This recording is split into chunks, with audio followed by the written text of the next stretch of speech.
Okay, so hi, Rachel Martin. For those of you watching this by recording, this is Rachel Marie Martin. She's the author of The Brave Art of Motherhood, Fight Fear, Gain Confidence, and Find Yourself Again. This is sponsored by Nurture Squared, which is an initiative for entrepreneurial women who are generally mothers and who are trying to live authentically and with attachment-based perspectives in parenting and in their business, which is why, Rachel, we're talking today, because the book that you've written kind of hits on all of those things together: motherhood and reaching out and taking risks, whether that's in personal life or whether it's things like business or writing a book. And so we get to spend the next half hour together just chatting about ideas around motherhood and bravery and authenticity and a bit about mindset too, because your book covers that as well. So this is going to be a very casual chat so that we really get to know each other and I get to chat with you about all these ideas that are floating around in my head after reading your book. So I wonder if you would start, because I think you could probably give things in a nutshell around who you are a little better than me. What I will say, because a lot of Nurture Squared members are also homeschoolers, and most of them are small business owners trying to balance stay at home with business, that you are a mom of 7. I am. And you have at least homeschooled for part of your journey. I have. My oldest daughter graduated all the way from me, all the way to college with a scholarship that I believe was because of our homeschool journey. So yes, I homeschooled for 12 years. Okay. Yes. Fantastic. And you've also blogged on findingjoy.net for quite some time now. And most of your ideas resonate around the idea of motherhood, but they extend way beyond that. So maybe you can just expand on that to start. I would love to. Well, first of all, thanks for inviting me. I love these chats because they just give me a moment to converse. And that's part of my heart posture, is that we as women and moms take these moments to say no to everything that we need to do and just have fellowship with another mom. So thank you for that, because this is like permission for me to kind of go, okay, let's chat about everything and get that breath that I think we hold it in all the time, and we just need to sometimes exhale. So that is really important to me. But yes, I do kind of all of those things that you asked about, like the mothering, and I write about mothering not in the way that most people think, oh, mommy blogger. I don't write about how to manage your house or the 15 steps to make the perfect pot roast, because I feel like there's lots of people that have that space covered and I can send them that way. But what I write about is really this intrinsic bravery and this kind of drive that we have as moms that's so often, I think, forgotten about in a world that looks like everything's perfect. Kind of, we see everybody else doing things and we kind of look at our own lives and we're like, oh, sorry about the mess, or I'm just a mom. And we minimize what we do. And my posture is, if I'm feeling it, there's a chance that somebody else is feeling this, but not many people, at least when I started writing, were actually articulating, wow, I felt like I failed today. So I thought, I'm going to start writing about that, about writing about the places of motherhood, and also doing the next hard thing in our story, or the next best thing. And that's how I started writing. Right. And that means I'm jumping towards the end of your book before I even get started. But one thing that surprised me about your book is that there's an entire section on getting to that next step in people's lives. And we talk a lot about, especially with small businesses or entrepreneurship, most of us in this group are doing something a little different.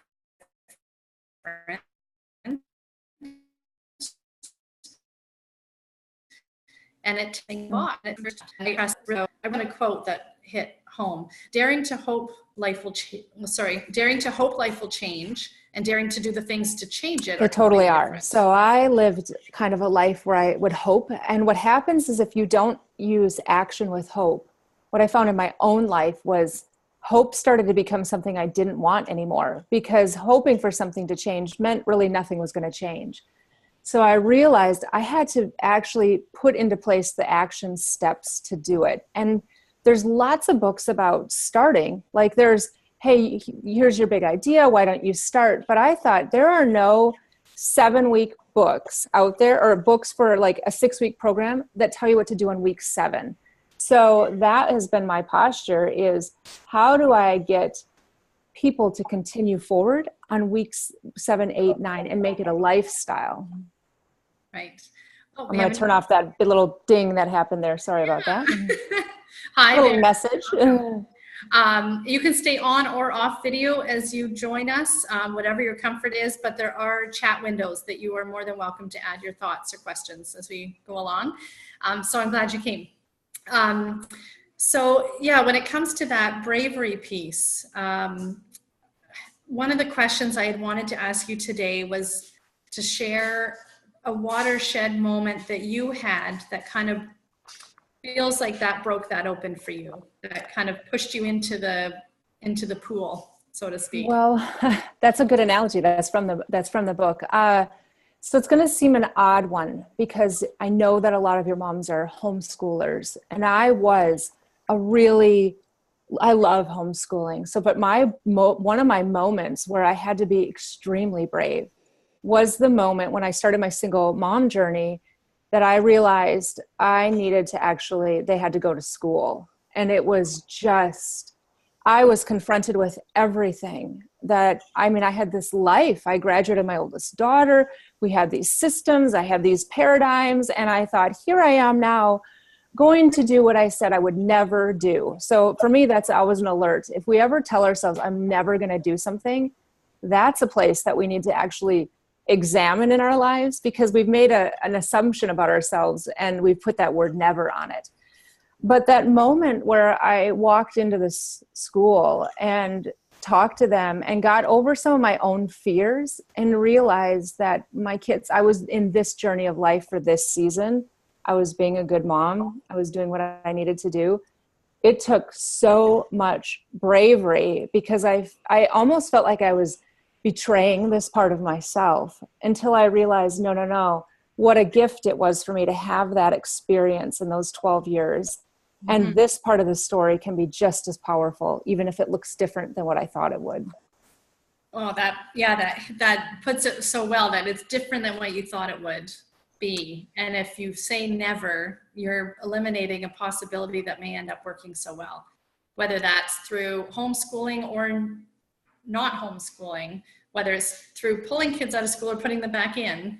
Right. To open up a business this year, or to wait until things feel like they're going to be easier or better timed. Well, I think that's interesting about the business, because I just wrote about that today, because it's really easy to think, I'll do it tomorrow. Well, all those I'll do it tomorrows, they just kind of add up. And then all of a sudden you're like, wow, 2018 went by and I'll get it to tomorrow. Now it's 2019. I have a calendar for that one. Right. So it really hit me, because my oldest is 22 now. And this idea, like, I remember when she started kindergarten thinking, my goodness, life, like, she's so old. How did this happen? And I remember that first year of homeschooling her there. And then I have the same journey of seeing her graduate this last year from college. So I realized that time is going to move no matter what. And it'll never seem like it's perfect time to start whatever business we're going to do or whatever change we need to do. What really matters is that we decide to do it in the space we are now, because otherwise the time that we have just gets shorter and shorter and shorter. Fantastic. Yes. Well, and, in terms of that time, because I know, for any parent with young kids, time is like the one piece that we never have enough of in a day. And we have these pressures predominantly for women, regardless of how well balanced our household is. I know for our family, it used to be very evenly divided when I worked. And as soon as I started homeschooling, my entire identity changed and my entire use of time changed. And so to be able to use that time in ways that are reflective of our parenting values, spending time with our kids, Mm-hmm. and reflective of our personal ambitions too. And that's a really big challenge. Do you have any suggestions or stories that relate to that idea of that balance of pursuing both, in addition to having decided to put your kids back in school to? Well, I think in whatever season, if you homeschool, if you have your kids in school, if your kids are under 5, which bless every mom whose children are under 5, because when my youngest turned 5, it was like the Hallelujah chorus happened every day. And it was just so freeing because especially when they're under 3, all you do is try to keep them alive every single day. Don't touch that. Don't go by the stairs. So there is this very out of breath space.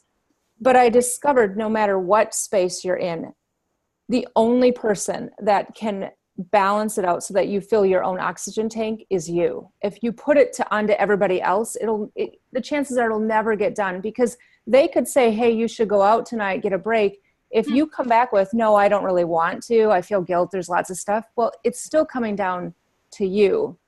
So you have to prioritize it. I always say, because I'm a pen and ink person, like pen and paper, put it on your calendar and pen that you're going to do something and stick with it. Like we don't quit on our kids for, if they have a dentist appointment, we're there at the dentist appointment, whatever time. But if it's our dentist appointment, I'm like, yeah, I don't think so. I'll come in next year. We have to have the same priority with us that we do with them. And that's my true thing for all moms. No matter, even when I was homeschooling, I had to create space in my day where I was willing to let things get messy, or I was willing to let them watch like something on Netflix where I could just sit, recharge, and give back to myself. For me, it was writing. But otherwise, I was at burnout. And when I'm at burnout, I am so short-tempered. And my kids know it. Yeah. Well, and that brings up the question too around self-care, that idea of paying attention to yourself. In order to fill up your cup enough to fill up your kids' cups. And that self-care, I think, for me has changed quite a bit. It used to be something that you'd categorize a little bit as indulgence. Like I'm taking a break to drink a cup of tea, or I'm going to take a bath.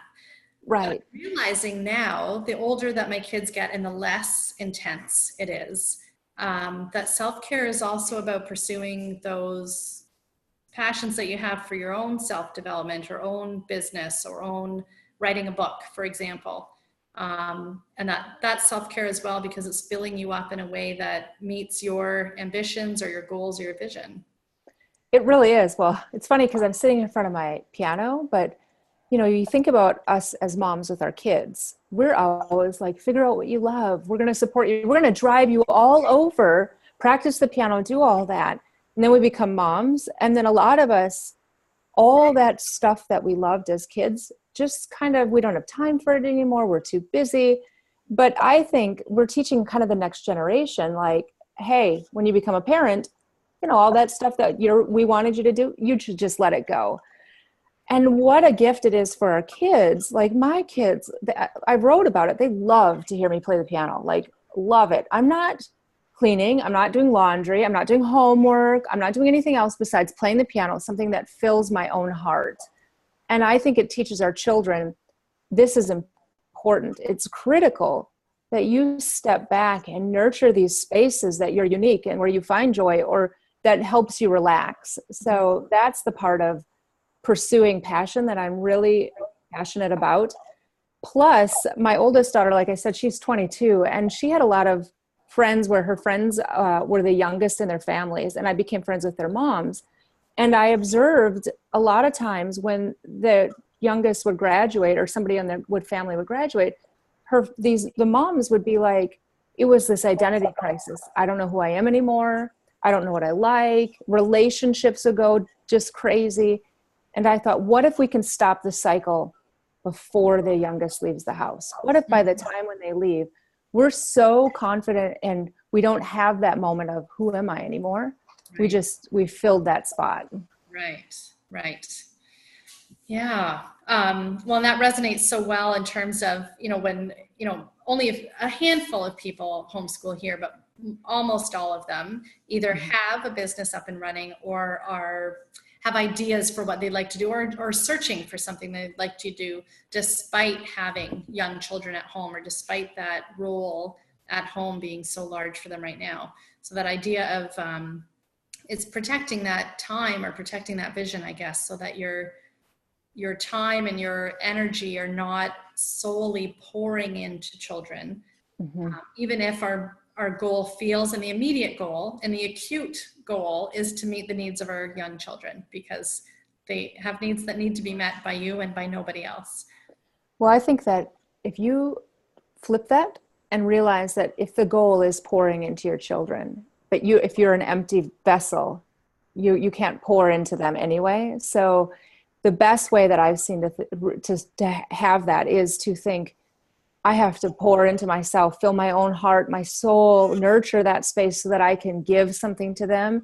Because if I'm empty, what I'm giving them is pretty much the rock bottom nothing. So it's a very hard concept. I remember hearing that when my oldest kids were little, and I'm like, yeah, well, there's always laundry, or I've got so much to do. And what I've discovered is it doesn't end. It doesn't, like, laundry is like breathing. And so it's always going to be on the to-do list. And if I let those constants that are on there take away from taking care of myself, then I'm just a slave to all of that versus really being intentional with my family.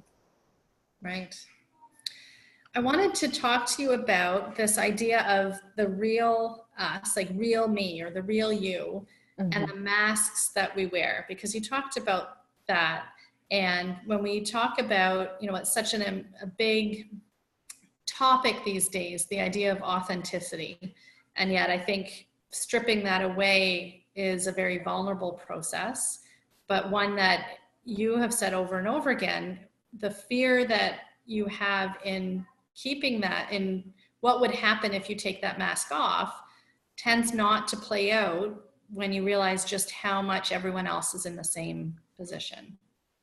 Yeah, we really all are. I've learned to do a couple things with the masks. Is one of them is I'll ask myself, what is the worst possible thing that could happen by removing this mask? And then I ask myself, could I survive that? And chances are it really always is. And what I've discovered is sometimes the mask holding, whether it's over finances or a relationship or whatever it may be, feeling like you're not good enough, all it does is kind of suffocates our own breath and our identity, because then we're not as comfortable to let other people into our hearts or into our lives. And I truly believe we're not meant to journey on this earth alone. We're meant to have fellowship. We're meant to have people that we can say, whoa, today was really hard. And that friend's going to love you in the midst, but not leave you there, going to pick you up, and we're going to walk together. But if we never get to the place with our friends where we can say, whoa, this day was really hard, then the friend thinks, well, I've had a really hard day. I can't really tell her because she doesn't ever have a really hard day. So it's not that we're going to sit in the hard day. It's just more that we're going to admit, boy, I'm really struggling with my middle schooler right now. And it makes me feel stressed out. And it's that place of camaraderie and community. What I've found with removing a mask is when you do, as scary as it may be, there's so much healing to everybody else. Like for myself, I hid behind this illusion that finances were good, and they really were a nightmare. And the more I admitted that, the more I was able to open up options. And the more I was able to give a breath of hope to other people that they can change their situation. Right. Well, and I imagine too that by opening up the opportunities that come just by people connecting and knowing your story, opportunities that would never be visible with the mask on become available. Right. I think so. I think that where our generation is now, maybe 50 years ago, it was, we don't talk about stuff. It was really people just kind of hid behind everything and tried to have this illusion of keeping it together, because culture and society has changed so much in the last, if you look at 1,000 years ago, there was no time to even hold up a mask. We were just if you lived to be 40, you were lucky. So now we live to be 40 and we're still healthy. We're still joining kickboxing and CrossFit, and we have these identity things, but there's all this new pressures in there. So first of all, I just want to say grace to all of us, because we're like in a time where we're actually still figuring it out. We're only the fourth or fifth generation that gets to even live to this age. But I've just, we're not to be alone. And somehow, as there became this space of freedom from not having to live at utmost survival at all times, there also became other expectations. I mean, you can go online and read Surviving Motherhood, and it's not about how to put the food on the table, even though intrinsically we all know we have to. It's that next level of, how do I manage all these other expectations that are put on me right now? Mm-hmm. Mm-hmm. Now that this may tap into this, it may be an overlap question, but when you look back at, where you are now relative to that point where you were feeling like change was so necessary to get to where you wanted to go, what for you was the biggest barrier, and how did you get around it? A lot of the agreements that I had made with myself when I was young. I made, going back to the universal kind of quantifier, always or never. I had made some of those agreements in my head, and sometimes when you come face to face with something that you think, I'll never do that. Like, honestly, I never thought my story was going to be that I was a divorced mom at a certain point. And I had to get through that without it becoming a place where it was shame or all of that. I had to just run with my story and get healing at this point. So a lot of it was coming face to face with agreements that I had made with myself since I was a child, about what life was going to look like, what my marriage was going to look like, what my motherhood was going to look like. And then when they all came crashing down, having the courage to say life can still be good in this next phase. Right. It's that freedom, I guess, that comes out of stripping all that away or having it fall away. There is a lot of freedom when you can't even hold it up anymore. It's like, here I am. Like, what do I do now? And it's so freeing in the same crazy place where you feel like I could never do that. There is this freedom because I could feel it, like that breath again. Like, why in the world was I trying to keep it, and who was I trying to keep it together for, and not letting people into my heart and my life? Well, and I guess that speaks to the idea of the benefits of having a village, that the benefits of having people that know who you are, that mm-hmm. accept you for who you are. And, that, again, it's a very common theme these days for that search for a village, that search for people that you can truly connect with, that you can be really authentic with and open with, which is part of why Nurture Squared is even mm-hmm. in existence, knowing that there are others, or I felt like there must be other women out there struggling with the same issues around balancing family and starting a business and understanding how business works and what my goals were. That sense of village just seems so salient. 100% agree. That's my favorite part, honestly, of what I wrote, is that idea of this charge, which when you were talking, it was making me teary, because that's exactly where my heart posture is so many people want a village. And I hear it from moms all the time. I'm so alone. I'm so alone. And really, if we flip the paradigm again and decide, if I feel alone, there's a chance somebody else feels alone. And I'm not going to wait for them to come to me. I'm going to go to them. And that's when we start to create the village, is this idea of, like with you, with this, like, there's got to be other moms and other women that need that camaraderie, that need to talk it over, not just the homeschooling part or the being home, but how do you start a business when you have a 4-year-old? Like, that's a really unique space. Like, you have to be able to talk with somebody, because if they're not in your world, like with me as being a writer online, people are like, if they're not exactly there, sometimes they're like, isn't that nice? Because they don't get it. Like, it takes you 10 minutes to write. I'm like, no. So what you're creating is this, I like to think of it as this safe place where you can come in and you're not having the skeptics say, why are you starting that business? You don't have time for it. It's people that say, this is awesome that you're starting a business. Kudos for you. I love it. yeah, there's going to be hard stuff, but let's talk about it and figure out a strategy that next week, maybe one thing will change and make it better. And that's the village to me.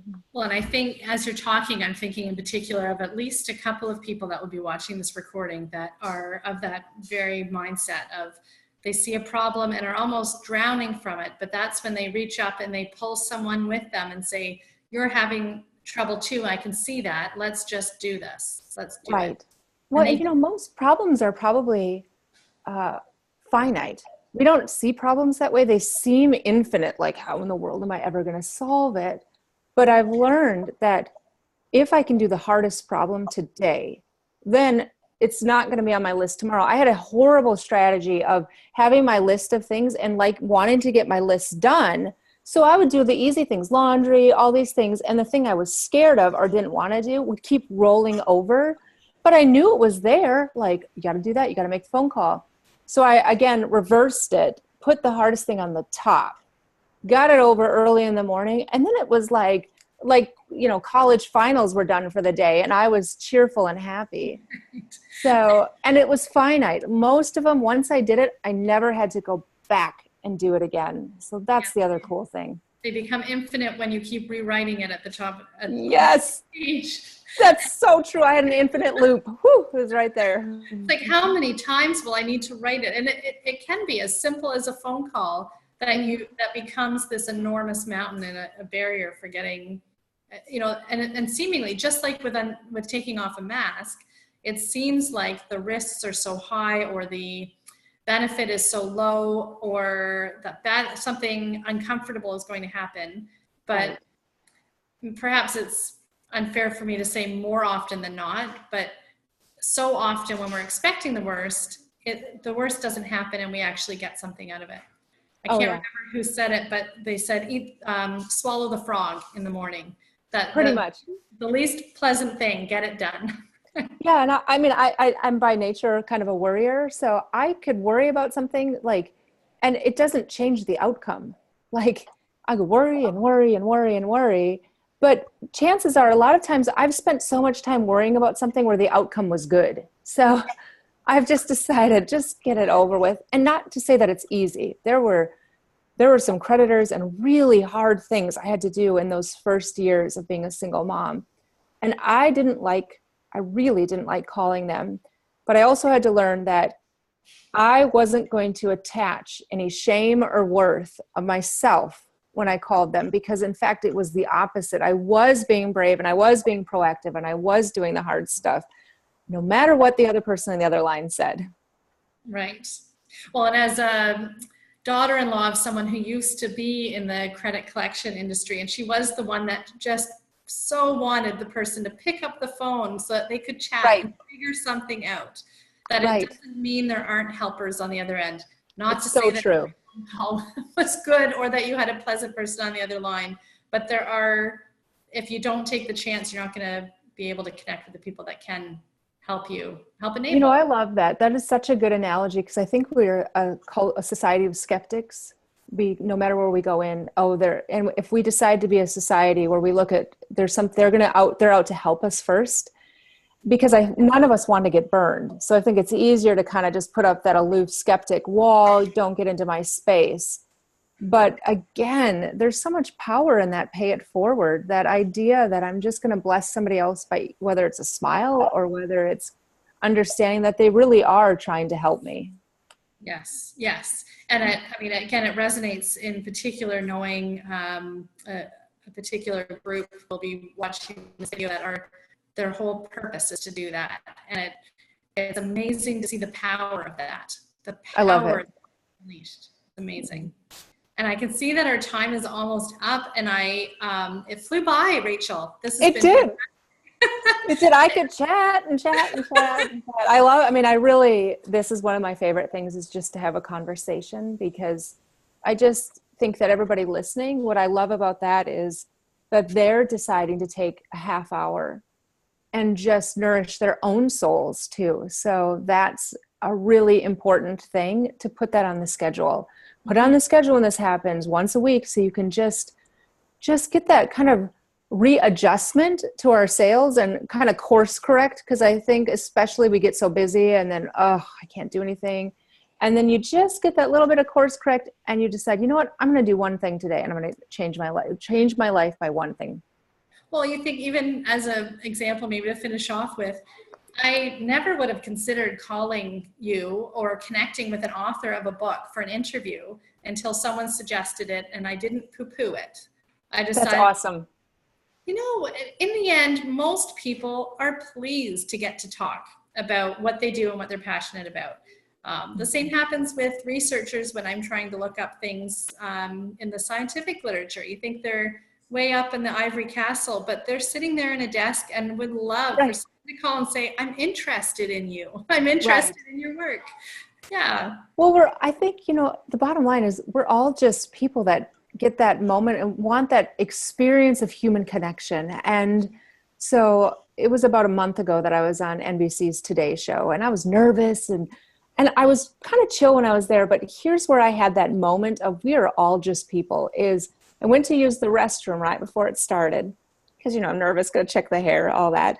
And I thought to myself, wouldn't it be funny if I ran into somebody in here? And as I'm leaving, the door opens and it's Jenna Bush. And I thought, oh, the president's daughter is right in here right now. And we introduced each other. We like shook hands. And at that moment, all the nerves I had immediately went away because I realized this is what she was called to do. This is what she loves. And we're just going to have a conversation. And that's what I love about the human connection is give somebody a moment and listen to what they do. And it's amazing if we just slow down and converse a little bit. Mm-hmm. Well, thank you. And thank you for slowing down and conversing with us. Yes, it was great because it makes me slow down. So thank you. Well, I appreciate your time. Thank you so much. Yes, anytime. Awesome. I'll finish off there because I know we both have busy lives. I know your kids are heading home from school soon. My kids have been quiet for half an hour. Anita says, great session. Thank you, ladies. So that's great. Yeah, you high five your kids. That was awesome. I've done live videos where I'm like, everybody, for the next half hour. So yeah, they were awesome. That was good. Facebook Lives where the one kiddo has come in and sat on my lap, and at least it highlights my efforts to be authentic because it was. You know what? It's totally real. I've done many live videos too where someone of my kids come in, and that's just life. If we ever think that we're not managing at all at one time, it's good. Well, thank you again. You're very welcome. Have a good day, Rachel. You too. Thank you for having me. It's a pleasure. Bye. Bye-bye.